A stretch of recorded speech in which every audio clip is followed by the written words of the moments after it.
everyone. So I wanted to share with you guys some book recommendations, and these are young adult like romance book series, and I feel like the second it hits October, like it's so cozy and I just want to read like so many books. I read all year, but I just find fall is like the perfect setting to like dive into a new book series. So I wanted to share with you guys some of my favorite ones that I've read recently. The first series is the Collide series, and I did talk about this in my last video, but it's just such a good book series. I absolutely love it. And this one is, on the heels of her college graduation and the unexpected death of her mother, Emily Cooper moves to New York City to join her boyfriend for a fresh start. Dylan Parker has been sweet, thoughtful, and generous through Emily's loss, and she can't imagine her life without him, even as her inner voice tells her to go slow.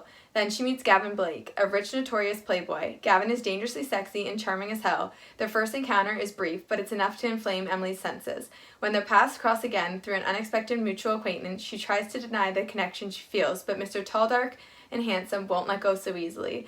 As she discovers Gavin's pain-filled past and Dylan's true nature begins to surface, Emily knows she must take action or risk destroying everyone, including herself, but how can she choose when she can't trust her own heart? This one is so good. It's a 2-part series, but I don't feel like it's rushed at all. I feel like it's just really well written and the story is so good. I would definitely recommend this book. It's more of like a love triangle kind of book series. The next book series is a 2-part one as well, but the second book is actually from his point of view of the first book. So I guess technically it's only one book, but I wasn't going to get the second book. And I'm so happy I did, because I feel like you learn so much more about his character from the second book and the reason he does certain things and like why he is the way he is. And this one is the new Abby Abernathy, which I'm probably butchering, is a good girl. She doesn't drink or swear, and she has the appropriate number of cardigans in her wardrobe. Abby believes she has enough distance from her darkness of her past, but she arrives at college with her best friend. Her path to a new beginning is quickly challenged by Eastern University's walking one-night stand. Travis Maddox, lean cut and covered in tattoos, is exactly what Abby wants and needs to avoid. He spends his nights winning money in a floating fight ring and his days as the ultimate college campus charmer. Intrigued by Abby's resistance to his appeals, Travis tricks her into his daily life with a simple bet. If he loses, he must remain abstinent for a month. If Abby loses, she must live in Travis's apartment for the same amount of time. Either way, Travis has no idea that he's met his match. This one caught me off guard. I was not expecting it to be this good.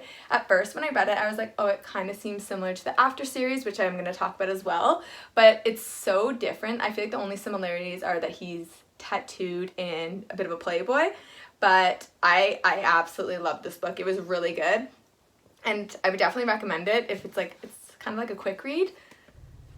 So talking about After, the next book series is the After series, and this one I absolutely loved. I think it was one of the first romance young adult book series I read, and I read this in a freaking week. Like, I was so obsessed, and these are like bigger books too.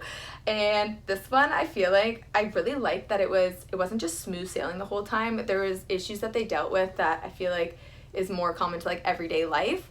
And this one is, Tessa's a good girl with a sweet, reliable boyfriend back home. She's got direction, ambition, and a mother who's intent on keeping her that way. But she's barely moved into her freshman dorm when she runs into Hardin with his tousled brown hair, cocky British accent, tattoos, and a lip ring.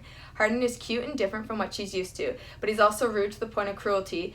Even for all his attitude, Tessa should hate Hardin, and she does, until she finds herself alone with him in his room. Something about his dark mood grabs her when they kiss. It ignites within her a passion she's never known before. He'll call her beautiful, then insist he isn't the one for her and disappear without a word. Despite the reckless way he treats her, Tessa is compelled to dig deeper and find the real Hardin beneath all his lies. He pushes her away again and again, yet every time she pushes back, he only pulls her in deeper. Tessa already has the perfect boyfriend, so why is she trying so hard to overcome her own hurt, pride, and Hardin's prejudice about nice girls like her? Unless, could this be love? I really, really liked this series. This was a really good one. The last book series I'm going to talk about in this video is The Edge of Never, and this one is probably my favorite out of all these books. I feel like this one really kept me on the edge of my seat the entire time, and I've never like sobbed in a freaking book before. This one has so much emotion in it. It's so good.